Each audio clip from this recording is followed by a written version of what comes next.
I'm going to try and look at the topic of what do we understand when we say gender just laws. क्योंकि आजकल शब्दों के meaning, उनके अर्थ बहुत fluid हो गए हैं. आज से 4 साल पहले उस शब्द का कुछ और मतलब था, आज उसी शब्द को डिस्कोर्स में यूज़ किया जा रहा है with a different meaning. So we need to be very careful and precise in how we interpret, and as lawyers, for us words is the only arsenal that we have to advance anything. Before I go into the specific, and I'm going to be looking at the issue with which has just ended on whether we need uniform laws or what is it that we need at this juncture. Before that, I just want to say two things here in taking forward some of the ideas that were put forward by the earlier speaker. One, whatever legislation women have secured for their rights has never been given by any state or any government. The sexual harassment law, which was passed very late in 2013 after the 1997 judgment of Vishakha, which was law till then, came out of the brutal experience of Bhavri Devi when she was gang raped because she was a Dalit in Rajasthan. And then feminists took that case forward, saying that when women enter the workspace, their experiences are different, and the kind of dangers that they have at the workplace are different.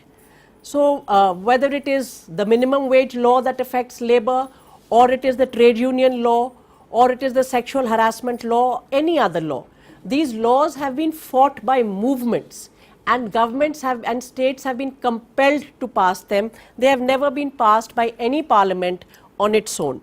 And that is true even for the changes that we are trying, or even the 2013 amendment to the rape law did not happen because the government of India suddenly felt benign towards women.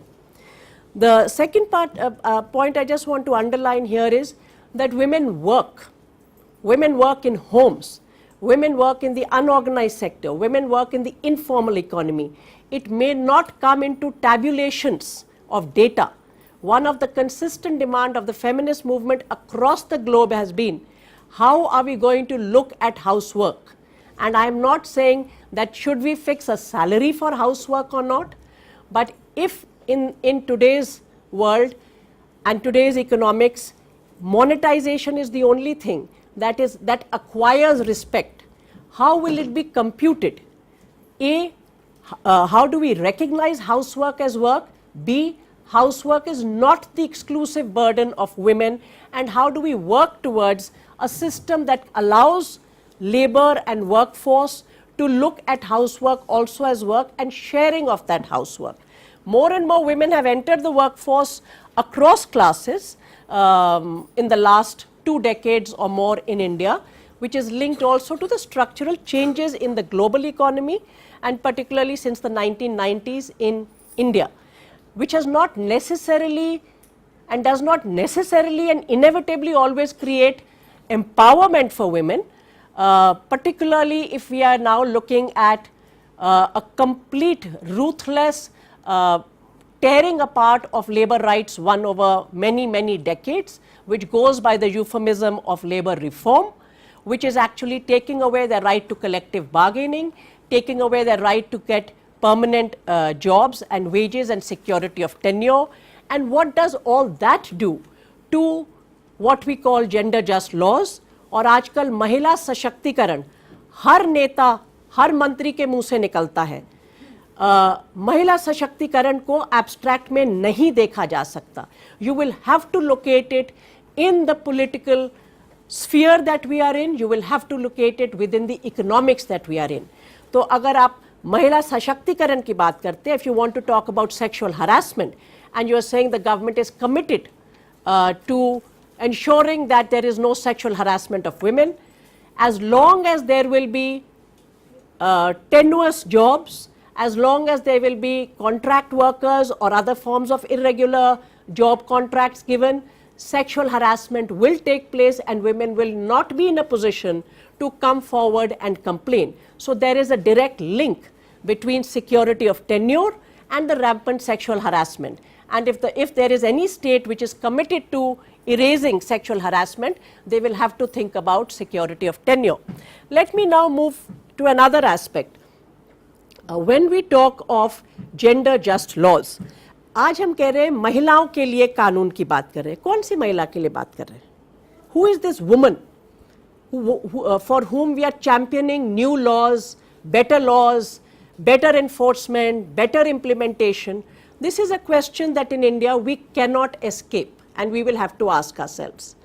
Are we asking for better laws for the Adivasi woman in Chhattisgarh, whose land is to be taken away for the greater growth of the Indian economy by a private company, whose village is going to be attacked or encircled by the CRPF? Are we asking for better laws, and which is the woman we have in mind when we are talking of gender just laws? Is it the Dalit woman who is still doing manual scavenging after 2 times the manual scavenging law has been passed over and over again, and every government makes a declaration that we are going to now remove manual scavenging? Are we talking of the woman living in the northeast or Kashmir in zones of militarization? Are we talking of a clerk's daughter? Who is the woman for whom we are talking about gender just laws? This cannot be looked in the abstract for women. आज हम कह रहे हैं महिला के लिए सब कानून होने चाहिए. इन जगहों पर महिला की लाइफ के लिए आज तक हमारे पास समाधान नहीं है, साधन नहीं है जिससे आप उनकी ज़िंदगी की अश्योरेंस दे सकते हैं. आपके पास जीवन जीने के साधन नहीं है और राइट टू लाइफ की सिक्योरिटी नहीं है. मैं यहाँ पर यूनिफॉर्म सिविल कोड की बात करना चाहती हूँ क्योंकि वो बात कई बार उठाई जाती है, और यूनिफॉर्म सिविल कोड नई बात नहीं है, डायरेक्टिव प्रिंसिपल्स में भी लिखा हुआ है. डायरेक्टिव प्रिंसिपल्स में बहुत सी बातें जो उस समय के हिस्टोरिकल, पॉलिटिकल, इकोनॉमिक कॉन्टेक्स्ट के संदर्भ में बनाई जा सकती हैं. Everything cannot have been foreseen by even by the Constituent Assembly, and many developments have taken place. For instance, the equality rights that were given to women were far from equal. Personal laws were not only left out, but even the equality was very formal rather than substantive. The earlier speaker spoke about the issue of pregnancy, which I don't think is a privilege or a handicap. It is a natural condition by which society reproduces itself. The Delhi High Court last month passed a very significant judgment on the issue of pregnancy during your work life. This was relating to a government order of the CRPF, if I am not mistaken, where this woman could not attend a courts in order to reach the next level of seniority because she was pregnant. According to that rule of the CRPF, they said she was unwilling to attend the course.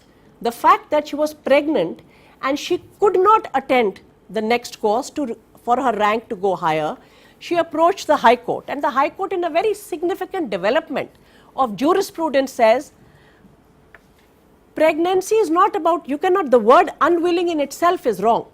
The rules and the laws that have been framed are not taking into account the equality rights of women.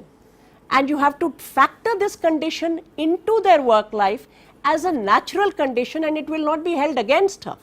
And that she will have to be given seniority, and she did pass that course later. She just didn't pass it during that period because during that period she was pregnant.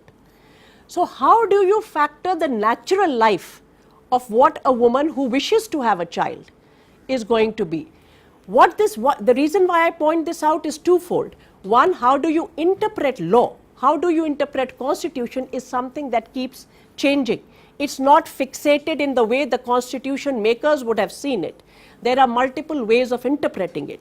And secondly, what is the norm? The norm cannot necessarily be the upper caste dominant religion male. It does not fit the working life of a woman. So the construct has to change, therefore, depending on the situation, and that is why I raised the question of who is the woman. The issue of the Uniform Civil Code, as we know, has come over and over again, and it comes now from two thrusts that are given to it. One of national integrity, कि अगर भारत में रह रहे हैं तो सब लोगों का एक ही कानून हमारे बारे में होना चाहिए, शादी, ब्याह, कस्टडी, इनहेरिटेंस वगैरह वगैरह के लिए. कभी कोई श्रम कानून में नहीं कहता एक ही होना चाहिए, मगर इसमें कहते हैं होना चाहिए. सही बात है, औरतों के हक होने चाहिए. नेशनल इंटीग्रेशन के लिए नहीं, क्योंकि औरतों को बराबरी का हक है इसलिए होना चाहिए. उससे देश की इंटीग्रेशन नहीं बढ़ती, देश की इंटीग्रेशन बढ़ती है और बहुत से रिश्तों से और पॉलिटिकल डिस्कोर्स से. जहां तक the issue of uniform civil code is concerned, it is something that is now become a political tool and has an instrumental use to advance certain kinds of majoritarian, authoritarian, dominant visions of Indian society and of the nation state, which is not a feminist perspective. The feminist perspective does not conflate the nation state with one dominant religious identity, which is what the political discourse today is trying to do repeatedly. When we as women rights people, as feminists, talk about having equal rights, there is no positive note that one would attach to uniformity. In diversity, there can actually be a richness, and I'm not just talking about cuisines and dress and dance. I'm also talking about different ways of living. आज आपके समाज में लोगों के अलग अलग तरह के रिश्ते हैं. आपको अच्छे लगे कि बुरे लगे, वो एक निजी बात है. We don't necessarily sit on, this is not a place where we sit on morals of other people. People have different forms of relationship. There are live-in relationships, there is marriage, which is under different religions, which have different ways in which it is recognized as a marriage. There are also same-sex relations, which in law the Supreme Court is still hearing, but in practice they exist. What is it that law should be attempting to do? Law should be attempting to create a space where even in intimate relationships there is dignity for people, for both partners, and there is equality, and violence and harm and injury are to be kept out. That, to my mind, is the purpose of law. And if that is the perspective with which we advance, then I can actually pick from multiple religious forms different aspects which are good. In Muslim law, in Muslim personal law, marriage is seen as a contract, which is way better than a Hindu sacrament, जिसको फिर divorce करने के लिए वो एक बहुत बड़ी मुहिम आपको चलानी पड़ेगी. या मुस्लिम पर्सनल लॉ जिसमें एक मेहर है उस महिला के लिए जो उसके लिए फिक्स होता है. Yes, under Hindu Succession Act, which in 1955-56 when it was further codified, Hindu women today in the family, a Hindu daughter has an equal right to a Hindu son of the family property, which is a good thing. It does not exist in the Muslim law. It's an issue to be raised. How many Hindu daughters get equal rights in family property? Wills continue to rule, and with a will you can give it to anybody. You can even give it to a charitable organization, but we don't do that. We give it to the son. If one, yes. If multiple sons, but not to the daughters. I wish somebody would undertake a study, and I can tell you in upper middle class progressive homes, daughters are not given properties at all in the name of love, in the name of having cordial relations with their siblings. So when we keep positing certain things as good, we need to analyze what is the good in it. The other part I would like to bring out here is, in our present political social environment, where there is a direct assault on religious minorities, there is a direct assault on the cultural social life, the religious existence of other religious minorities, particularly the Muslim community. In such a situation, to say that we are now going to talk about महिला सशक्तिकरण, तो वो उसमें कोई भी सच्चाई नहीं दिखती है, क्योंकि आप उसको केवल एक और तरीका उस कम्युनिटी को डंडा मारने के लिए इस्तेमाल कर रहे हैं। और कभी भी वो कम्युनिटी जो डरी हुई है, जिसके ऊपर वार हो रहा है, जो घबराई हुई है, उसके अंदर से वो बात नहीं निकल पाएगी। और हर रिलीजियस माइनॉरिटी कम्युनिटी में वो महिलाएं आज भी हैं जो पिछले 30 साल से उस कम्युनिटी के अंदर बार बार ये बातें उठा रही हैं। उनकी आवाज को सामने नहीं आने दिया जाता। जो लड़ रही हैं अपनी कम्युनिटी के अंदर, चाहे वो मुस्लिम समुदाय है, चाहे वो क्रिश्चियन समुदाय है। अगर क्रिश्चियन समुदाय में डिवोर्स एक्ट तक 2001 में बदलाव आया है तो वो इसलिए आया है क्योंकि वहां की महिलाओं ने वो लड़ाई लड़ी है, मगर उनकी सशक्तिकरण की हम कोशिश नहीं कर रहे हैं, उनके साथ आवाज नहीं जोड़ते हैं जब उस बात को उठाया जाता है। When we talk of gender just laws in today's environment, if we want to talk about equality, we will have to look at it from multiple lenses. We do need to move forward. Not for a minute do I think that this chapter needs to be, we need to halt this process or we need to close.